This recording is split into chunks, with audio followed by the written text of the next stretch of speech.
हरिओम. लाओत्सेचा ताओबोध योगदास श्री जयगणेश जोशी यांचे प्रवचन. भौतिक ज्ञानातील धोका. लाओत्से सांगतो की पुराण काळातील लोकांना ताओ तत्वज्ञान कसे वापरावे हे चांगले माहीत होते आणि म्हणून त्यांनी कधीही लोकांचे प्रबोधन केले नाही. त्यामुळे त्यांनी लोकांना यापासून अंधारातच ठेवणे पसंत केले. याचे कारण असे आहे की अतिज्ञानामुळे जनतेला शांतपणे जगणे अशक्य होते.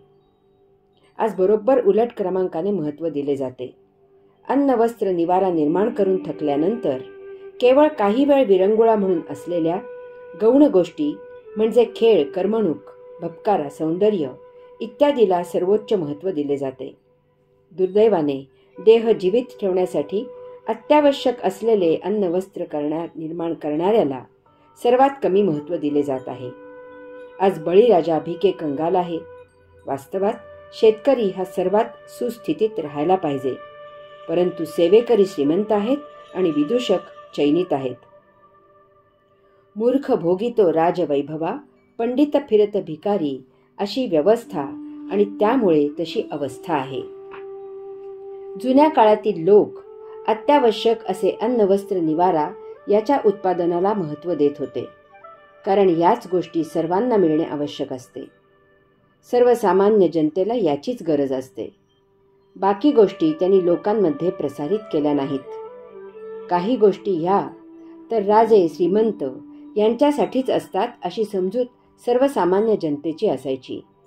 त्या चैनीच्या गोष्टी राजे श्रीमंत वापरतात यात सर्वसामान्य जनतेला काहीही वावगे वाटत नसे.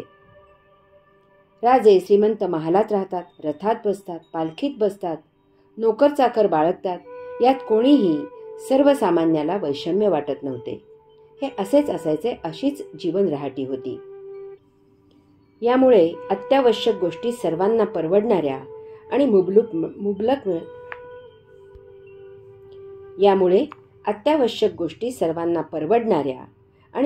मिळत होत्या. अनावश्यक गोष्टींचे कोणाला आकर्षण नव्हते. नेमक्या अत्यावश्यक गोष्टी निर्माण करण्यात वेळेचा सदुपयोग होत होता.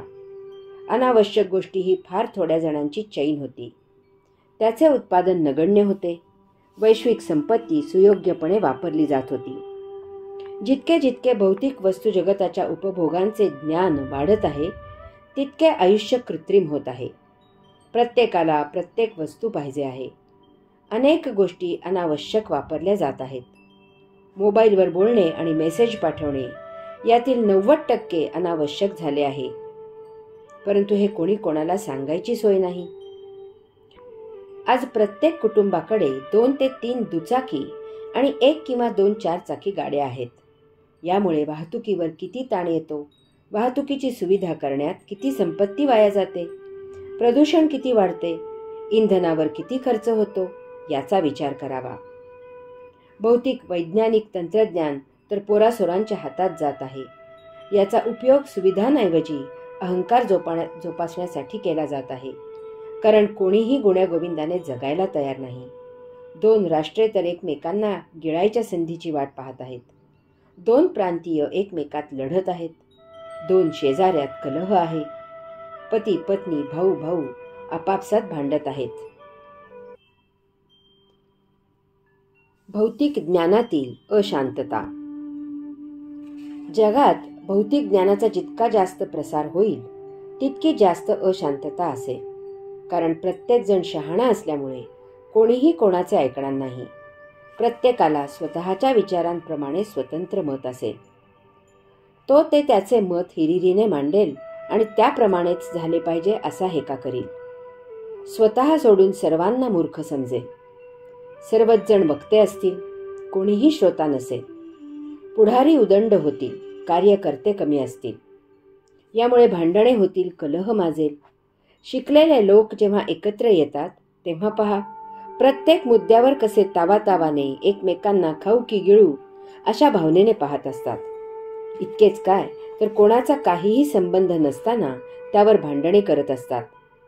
अमेरिकेच्या अध्यक्षांनी काय करायला हवे होते यावर अफलातून नगरीच्या कट्ट्यावर तावातावाने चर्चा होते आणि तीही हमरीतुमरीवर येण्या इतपत.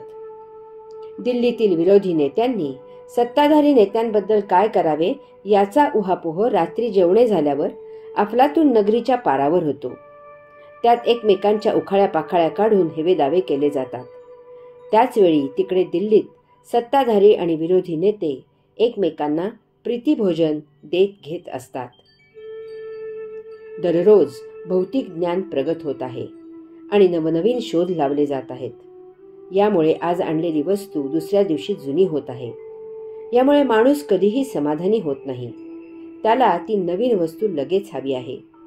या जुन्या वस्तूंचे काय करायचे हा मोठा बिकट प्रश्न निर्माण झाला आहे.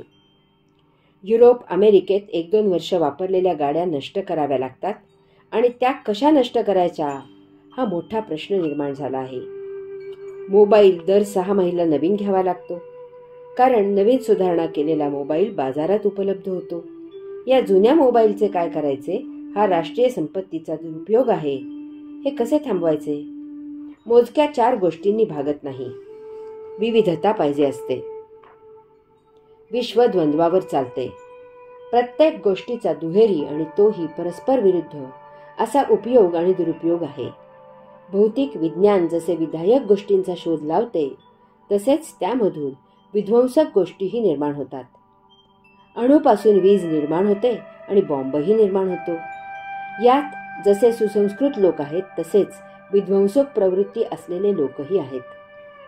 आजकाल तर बॉम्ब कोणीही किरकोळीत तयार करू लागला आहे.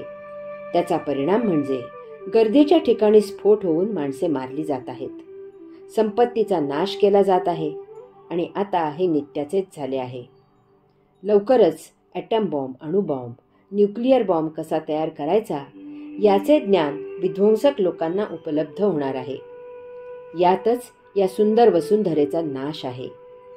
एक दिवस सज्जनांना उघड्या डोळ्यांनी हे मरत मरत पाहावे लागणार आहे. हा ज्ञानाच्या नको त्या पातळीवरील प्रसाराचा दुष्परिणाम आहे, धोका आहे. हरि ओम.